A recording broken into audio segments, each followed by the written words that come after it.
বাংলাদেশের নাম শুনলে তো মনে হয় না জিতবে, বাট আজকে হোয়াটসঅ্যাপ গাইস, ইটস মি আবতাল দিম এন্ড ওয়েলকাম অ্যানাদার ব্লগ। তো গাইস, আর মাত্র 5 মিনিট পরে বাংলাদেশের খেলা শুরু হবে। আজকে যদি বাংলাদেশ জিতে তাহলে আজকে আমি রাব্বি আমারে বেলপুরি খাওয়াবো। তোমার কি মনে হয় বাংলাদেশ আজকে জিতবে? আমার তো মনে হয় আজকে জিতবে বাংলাদেশ। আর এখন নানুরে জিগাও বাংলাদেশ আজকে জিতবো কিনা। তো নানু খেলা দেখে টিভিতে। তো নানু কি মনে হয় বাংলাদেশ আজকে জিতবো? বাংলাদেশ আর কত হারবে, এবার মনে হয় জিতবে। এখন খালামণি থেকে জানবো আজকে বাংলাদেশ জিতবে কি জিতবে না। তো চলো, তো খালামণি কি মনে হয় আজকে বাংলাদেশ জিতবে?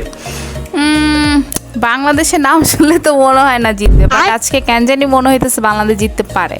আচ্ছা, তাইলে দেখা যাক বাংলাদেশ জিতে কিনা। Best of luck. Find a boundary. Liton Kumar Das.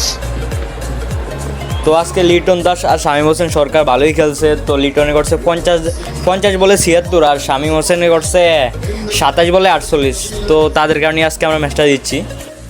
Right now guys, আমরা বাসা থেকে বের হয়ে গেছি বেলপুরি খাওয়ার উদ্দেশ্যে। তো বলছি তো বাংলাদেশ ম্যাচ জিতলে আর কি রাব্বি আনায় বেলপুরি খাবো। তো অবশেষে দিচ্ছে ম্যাচ।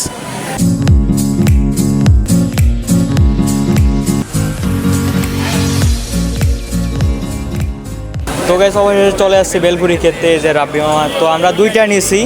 তো ঢাকায় আসলে মানে মামাকে বাসায় আসলে সবসময় এখানে বেলপুরি খেতে আসি। তো এখন খেয়ে দেখবো কেমন হয়।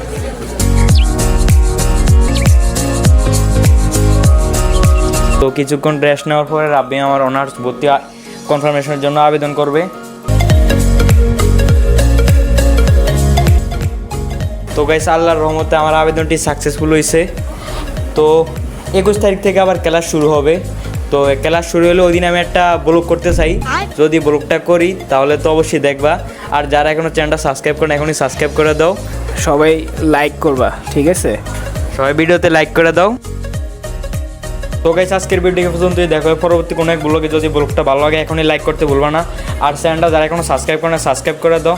আর তোমরা চাইলে আমার ইনস্টাগ্রাম বা কিংবা ফেসবুক পেজে ফলো করতে পারো, ডেসক্রিপশনে লিঙ্ক দেওয়া আছে। তো দেখা হবে পরবর্তী কোনো এক ব্লগে। তো সবাই ভালো থাকবা। আল্লাহ হাফেজ।